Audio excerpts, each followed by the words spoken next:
네. 자, 새를 주고 타국에 갔더니 이렇게 이제 말씀하셨는데, 그 농토를, 포도원을 새를 줬다 그럴 때 우리는 뭘 생각해야 되냐면, 창세기 시작에서 태초에 하나님이 천지를 창조하셨다 이렇게 표현을 할 때, 그 창조하신 창조자의 것이 하늘도 땅도 창조자의 것이죠. 그러니까 창조자께서 땅을 개간해서 경작을 하라고 아담에게 그 사역을 맡겼죠. 그러면 아담은 경작을 잘해서 많은 소출을 얻어가지고 세금을 내야 된다. 이게 땅 주인한테. 거기에서 좀 시작되는 말씀이에요. 그런데 이 땅이라는 것은 개간된 땅이라고 하는 것은 믿는 이들의 마음을 말하는 것이고, 불모지 땅으로 버려진 땅은 불신자들의 마음을 말하는 거기 때문에, 포도원을 창설하신 땅이라는 건 그 땅의 동방에 에덴을 창설하시고 하신 그 에덴 동산과 그 땅은 또 다르잖아요. 그 땅 중에서도 에덴이라고 하는 건 특별히 개간된 좋은 땅인 것이지, 그 땅을 아담이 새로 맡았다 이거예요. 경작자로 맡았다 이거예요. 그런데 이제 다른 비유로는 땅이라고 하지 않고 아내를 아담에게 이제 짝으로 지어준 거, 맡긴 거죠. 아내를 통해서 자유손을 낳아서 생육 번성하게 하는 거예요. 자, 자식을 낳으면 그 자식을 하나님의 것으로 신앙교육을 해야 된다는 말, 그 책임이 아담에게 있는 거예요.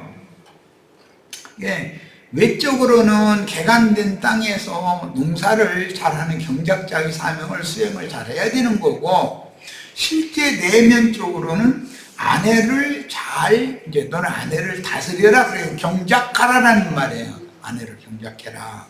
아내를 통해서 자유손을 얻어서 그 자유손을 하나님을 섬기는 사람으로 길러내야 된다. 하나님께 바쳐야 된다. 이게 영혼을. 자, 그런 개념을 염두에 두고 이제 말씀을 읽어나갑니다. 그 당시에는 외지에 거주하는 유대인들과 로마인들이 팔레스틴의 경작지에 투자한 사람들이 많았는데, 그러니까 지주가 그 동네에서 살지 않는 외국 나라에 사는 사람들이 많이 있었겠죠.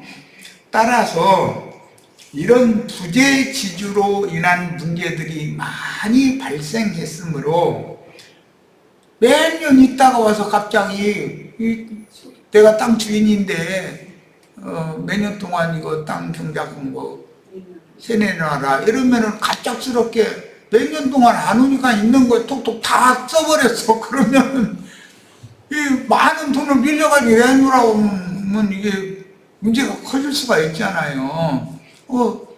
지금 못 씁니다. 좀 봐주세요. 그러면 너 안 되겠어 하고서는 이 세를 다른 사람한테 딱 줘버리고, 지주 맘대로 하는 거니까 계약을 딴 사람한테 해버리는, 이렇게 되면 큰일 나는 거잖아요.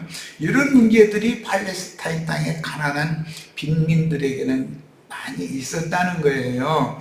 그래서 예수님의 이러한 상황 설정은 그 당시 공회원들에게나 이스라엘 백성들에게 결코 낯설지 않은 그들의 생활의 관습에서 늘 접촉하는 내용이었다는 거죠. 육체로는 대제사장 무리에게 박해를 받아 결국 죽임을 당하고, 그 영혼은 하늘아버지의 영광에 들어가신 예수님의 구속사역을 빗댄 표현에 대해서는 오늘날의 세속 교계를 좌지우지하는 사탄의 사자들인 독사의 후손들 곧 발람들과 니골라당에게도 낯설지 않은 예언입니다.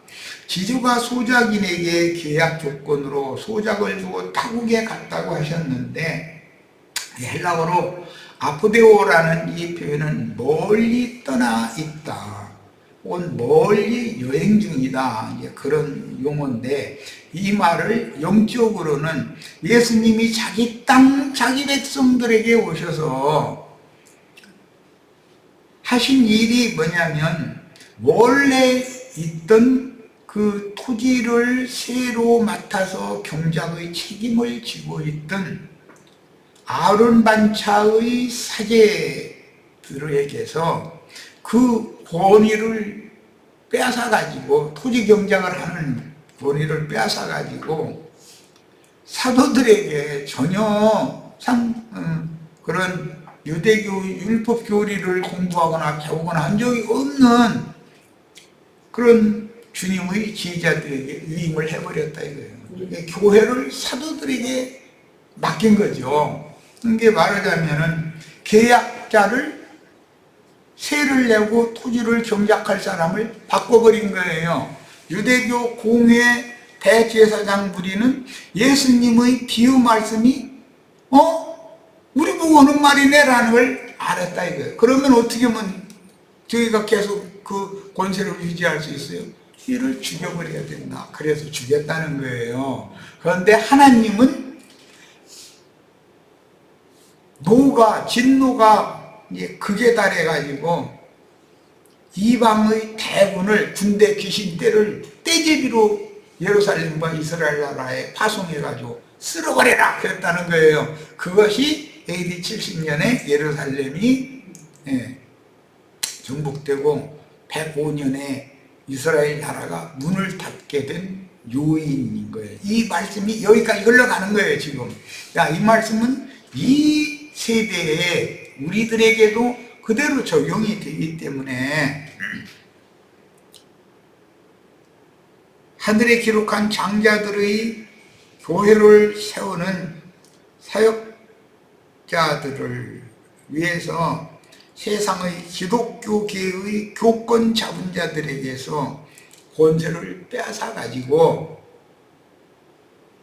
하늘에 기록한 장자들의 교회를 세우는 자들에게 하늘과 땅의 모든 권위를, 예수님이 받은 권위를 그들에게 맡기니까 이제는 시대가 당연히 바꿔지겠죠. 원래 경작자 노릇하던 그들이 권위를 빼앗기고 새로 하나님께 충성되게 세금을 제때에 딱딱 낼 수 있는 사람들에게 맡기면 시대가 바꿔지고 나라가 바꿔질 거 아니겠어요? 지금 그 얘기를 하고자 하는 밑바탕을 까는 말씀이 오늘 우리가 나누는 말씀이다 그런 말이에요. 가장 먼 길의 여행이라는 것은 생사가 갈리는 것이죠. 죽음의 길을 떠나면 가장 먼 길 간 거죠, 세상에서는. 예수님이 십자가에 가서 죽는 것과 이게 관계되는 말씀인데, 그들은 그 포도원의 새를 띄워먹고 포도원의 상속자인 아들을 죽이면 저희 것이 될 걸로 여겼기 때문에 그 포도원의 주인을 죽인 거다 이거예요. 죽였는데 먼 곳으로 간 것이 아니라 불과 사흘 만에 다시 오셨어. 그러니까 예기치 않은, 알지 못하는 예기치 않은 시간에 갑자기 온다 이렇게 돼 있죠. 주님은. 그들은 예수님이 먼 데로 갔으니까 이제 다시는 오실 수 없다고 여겼는데, 예수님 불과 사흘 만에 갑작스럽게 들이닥친 거예요. 들이닥쳐가지고 그들에게서 이스라엘 나라의 모든 정치, 종교, 모든 일반 행정, 모든 것들의 권세를 빼앗아가지고, 그걸 빼앗기 위해서 이제 로마 군대를 이제 동원하고 사용은 하셨지만 빼앗아가지고 지휘자들에게 맡겼는데, 이것이 교회다. 유대교는 끝나고, 율법과 선지자의 때는 이제는 그걸로 끝나고 교회 시대가 된다 이거, 새 시대가. 다른 비유에서 신약교회의 타락한 종들로 주님이 더디우리라 하여 강대상에서 동료들인 형제 자매들을 함부로 때리며 술 친구들과 더불어 흥청대는 얘기예요. 마태복음 23장 하반부에 나오죠. 거기 보면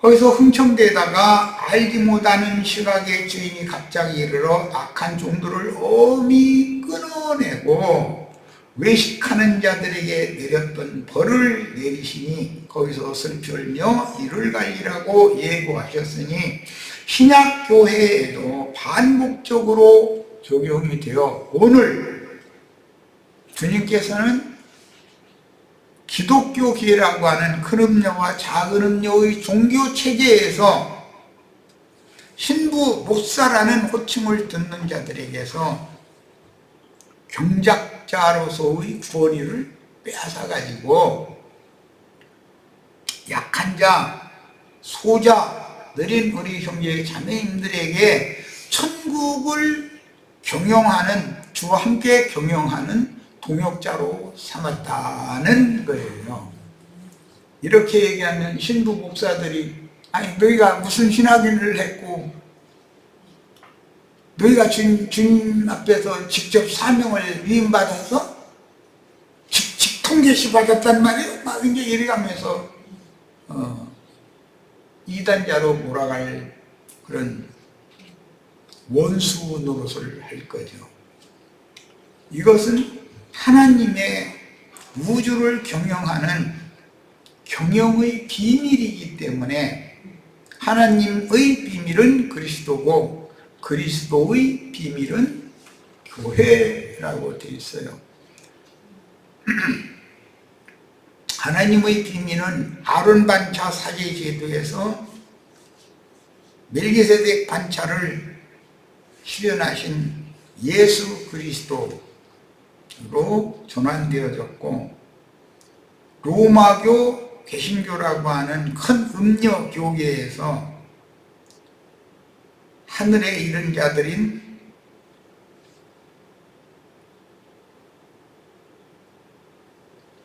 하나님이 아브라함의 자손들을 위하여 하늘에 세우신 한 성에 이른 자들을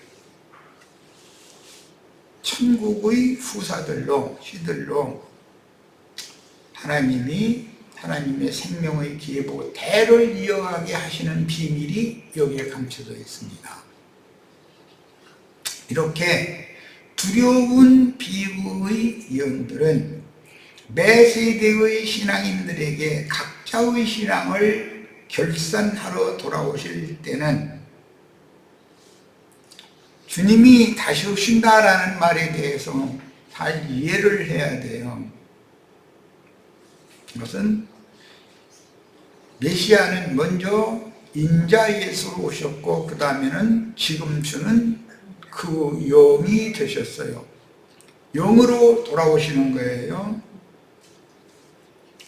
그러니까 다시 도적과 같이 돌아오신 그 주님인 그 영과 나의 영이 연합하여 조합하여 한 영이 된 사람이 아니면 새 땅을 유업으로 받을 자격이 없는 거죠. 물론 새 하늘의 기업을 받을 수 없어요. 우리들에게는 우리 이방인 중에서 믿음으로 아브라함의 후사들이 된 사람들은 하늘에 간직한 기업을 상속받는 거예요. 하늘의 기업을 상속받는 거죠. 예. 이 사람들의 신앙과 땅의 기업을 늘 마음에 두고 있고 생각에 두고 있고 한 사람들의 신앙은 다르죠. 대표적으로 우리 형제 자매님들의 신앙과 이 물질계의 땅에서 무슨 행복을 누리고자 하는 여호와의 증인들의 신앙을 이렇게 보면 확연한 그들의 추구하는 바가 차이가 있는 것을 알 거예요. 그들은 영의 세계에 대해서 관심이 없어요. 물질 세계가 영원토록 좋은 낙원이 지상낙원이 돼서 뭐 이마에 땀 흘리고 고통받고 눈물 흘리고 이런 것도 없고, 그들이 주는 책자의 그 그림을 보면 항상 사과나무 복숭아나무 그려놓고 그 밑에서 이러고 그냥 행복하게 이게 뭐 기타나 치고 이제 그런 그림 보고, 또 그 중간에는 예수님이 양 한 마리 이렇게 어깨에 메고 이렇게 내려다보는 이제 그런 그림을 그려주죠. 그들은 그게 그들의 영이다. 그들은 그런 세계를 추구한다. 그런데 이제 그런 걸 추구하는 자들은 짐승의 때를 몸으로 땅에서 경험을 해야 되는 자들이죠. 전에도 없고 후에도 없는 큰 환란의 때를 면하게 해줄 자가 되는 걸 추구를 해야지, 전에도 없고 후에도 없는 큰 환란을 몸으로 경험하고 나서 땅의 기업을 받는 것을 추구한다는 건 그 땅의 기업을 받을지도 가능성이 별로 없고, 신앙 지도를 잘못 받고 있는 거예요.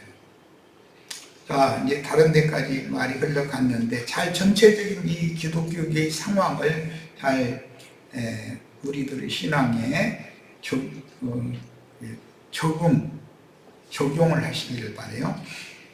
그러므로 각각의 시대마다 이게 율법과 선지자의 때가 있고, 이방인의 때가 있고, 인마진 이스라엘 12지파의 신앙 회복의 때가 있어요.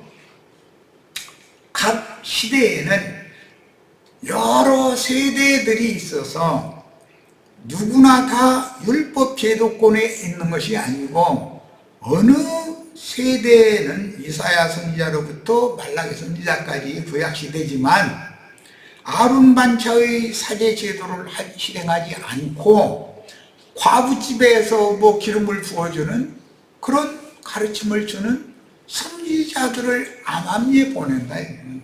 그 선지자들의 신앙 지도를 받으면 그 세대에는 박해를 받지만 다음 세대에게 생명의 씨를 유전하는 후사 계보가 그들을 통해서 이어지다가 최후로 그 계보가 드러나는 것이 침례자 요한이고, 침례자 요한의 대를 이어서 예수 그리스도 사도들, 오늘날의 증인들로 생명의 계보가 이렇게 흘러내려온다는 걸 이해를 잘 하셔야 돼요. 항상 로마교가 아무리, 개신교가 아무리 교계를 타락시켰지만 모든 세대마다 이것은 아니다라고 반기를 들고 그들의 압제와 박해를 피하여 숨어서 진리를 추구하던 무리는 매 세대에 이어져 왔었다. 그걸 남은 자들이다 그래요. 이것은 창세기에서부터 세상의 끝날까지 두 계보, 가인의 길에 행하는 자들과 아벨 대신해 주신 셋의 길에 행하는 자들은 항상 이어진다 하는 것을 꼭 이해를 하셔야 됩니다. 그럼 우리는 드러난 큰 음녀의 신앙생활을 할 건지, 감추어진 치료받은 영혼들의 정결한 처녀 교회 생활을 실행할 건지에 대해서는 본인들이 이것은 이상과 계시가 필요한 거예요. 이것은 누가 무슨 교리를 가르치고 어떻게 강요하고 해서 드는 문제가 아니에요. 누구의 가르침을 받을 때 성경이 그러한가 하고 성경에서 답을 본인이 얻어야 되는 문제다. 신앙이라는 건 강요해서 되는 것이 아니에요. 내가 아무리 해서도 이렇게 가르쳐도 저건 성경과는 안 맞아 하면 마음을 딱 막아버리면 그 사람 속에 이 말이 들어갈 틈이 없는 것이거든요. 자, 그리고 한 시대는 길지만 한 세대는 짧기 때문에 한 세대는 오고 한 세대는 가고 이것이 반복되면서 주님이 영으로 오셔서 생명의 씨를 심었다 할지라도 주님이 경영하는 우주 경영 한 시대가 종결되는 때와 기한이라는 것이 있고, 그 중에 내가 어느 시대의 어느 세대와 함께 말씀을 듣고 신앙생활을 하다가 이 생을 떠나서 음부의 낙원으로 들어가야 되는 각자의 마지막 때라는 것이 다 다르다라는 거예요. 왜? 이방인의 때는 이방의 충만히 차야 되고, 유대인의 때는 유대인의 충만히 차야 되는 거기 때문에, 거기서 충만히 찬다는 것은 아론 반차가 아닌 멜기세덱 반차를 실행하던 이사야 선지자부터 말라기 선지자까지 신예자 요한까지 그 신앙 지도를 받는 감춰진 소수의 무리의 수가 차야 된다는 말이지, 혈통적인 버림받은 유대인의 수가 차야 된다는 걸 말하는 것이 아니에요. 기독교인의 수가 아무리 많아도 그들을 하나님은 관심하지 않는다. 모든 세대마다 숨겨진, 감추어진 남은 무리가 있다. 그들은 뱀의 낯을 피하여 저희 주께서 예비하신 한 곳에 모여서 거기에서 신앙 지도를 받는 걸로 되어 있기 때문에 모든 세대마다 감추어진 무리가 있게 마련이다라는 거예요. 그들이 없으면 하나님이 새 일을 하실 수가 없는 거죠. 하나님이 살아있다는 증거도 없는 거죠. 자, 이제 하나님의 집인 교회의 주인께서 포도원의 모든 설비라고 해요. 장치. 뭘 한다고 그랬어요? 산물로 두른다고 그랬지만 율법을 완전히 그리스도 율법인 새 법으로 사람 손으로 지은 신전제도를 폐기하는 거예요. 이집트 집에 모임을 갖게 하는 거예요. 집에 있는 교회를 실행하게 한 거예요. 신학을 이수한 것에 의해서 사제가 되게 한 것이, 그런 제도가 폐해지는 거예요. 성령께서 인을 쳐서 너는 내 것이다. 내 교회를 위해서 너는 이렇게 일을 충성을 다해 하라라고 위임을 하시는, 하나님의 종은 하나님이 직접 세우는 거예요. 무슨 어떤 신학교에 가야 구원을 받고 신학교에 가야 주님의 제자가 될 수 있다면, 우리 모두는 다 신학교 가야 돼요. 다 주님의 제자가 돼야 되고 다 구원받아야 되잖아요. 그 사람들만 구원받고 그 사람들만 주님의 제자면 되겠어요? 다 구원을 받아야 되고 주님의 제자가 다 돼야지. 그런데 주님은 신학교를 통해서 종들을 세우는 것이 아니다. 신학교에서는 가르치는 것이 뭐냐? 음녀 이세벨의 교훈을 가르쳐요. 음녀 이세벨의 교훈이라고 하는 것은 실제는 발람의 교훈, 니골라당의 교훈이고, 그것을 실행하는 것은 아론 반차의 사제 제도를 실행하는 짓이다. 그게 가인이 실행하는 자들이다 라는 거예요. 이런 신앙 노선을 이해를 하셔야 돼요. 그러면 그와 반대되는 신앙은 사람 손으로 지은 물질 건물 신전을 폐기하는 거예요. 이집트 집에서 모임을 갖는 거예요.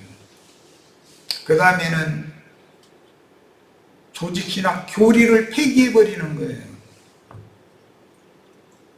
절기라든지 무슨 날짜라든지 음식을 가려먹는 거라든지 뭐 많은 게 있어요. 그 중에는. 그런데 그런 것들은 전부 문자되는 건 다 폐기해버리는 거예요. 영과 생명의 말씀으로 영혼들의 부패하고 잘못되어진 병에 걸려있는 것들을 수술하고 약으로 치료하고 고쳐서 그들을 주님의 몸된 교회 안에 있는 지체로 삼아서 하나님의 권속들로 천국을 이루는 거예요. 그러다 보니까 그들의 교리, 중요하게 생각하는 삼일체 교리나 예중론 교리나 무슨 이상한 절기 지키는 것이나 침례식이나 성만찬식이나 이런 너무 불합리하게 이해하고 있다.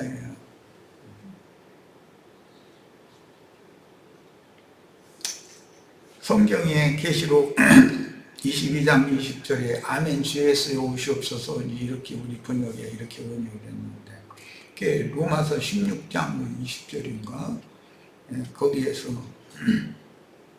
주 예수여 오시옵소서라는 말이 이미 나오죠. 거기는 로마서로 한다. 고린도 전서 16장이지.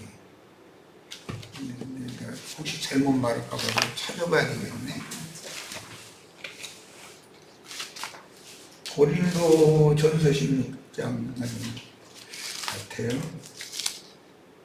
옛날처럼 장절을 갖다가 암기하고 이렇게 그렇게 사용하면 얼마나 좋겠어. 고린도 전서 16장 22절. 22절. 예.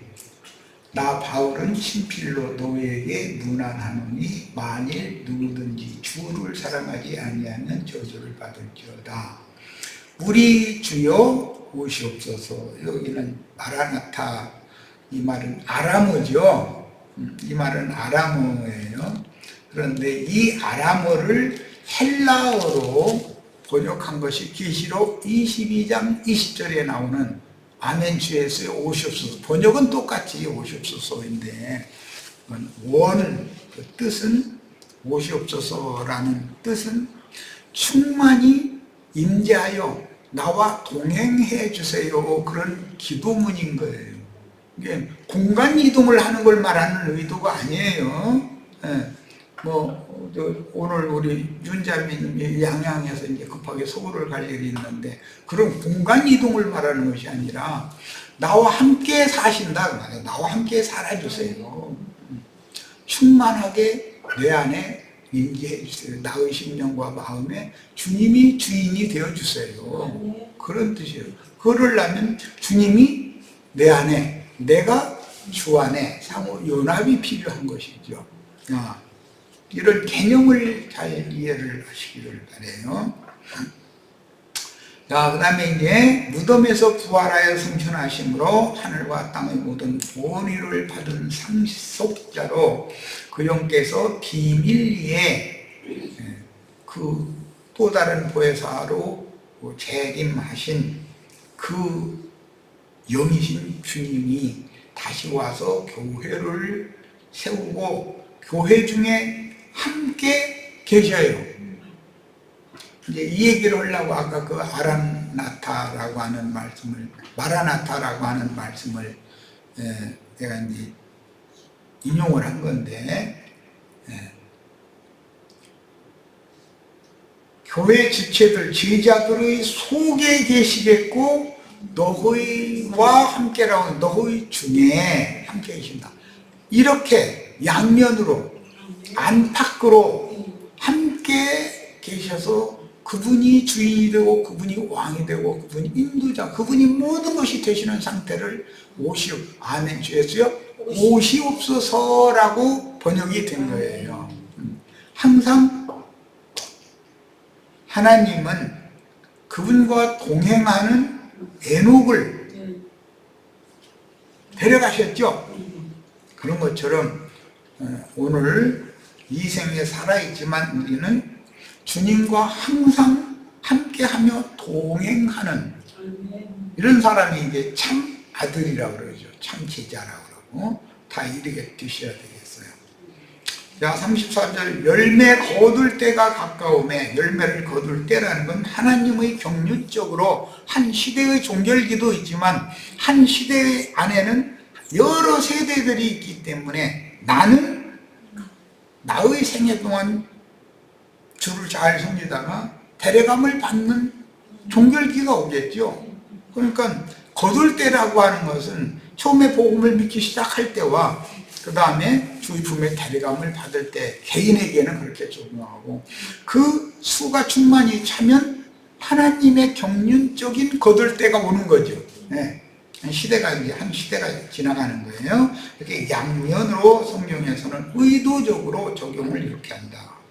그 다음에 그러므로 성도들이 죽음의 날을 맞을 때를 개인에게는 이 생에서 신앙생활 신실하게 잘 하다가 이 생을 떠나는 때가 추수 때잖아요. 나로에서는 그러나 하나님께는 이방인의 때는 이방의 충만함이 차면 그때가 이제 오는 것이다.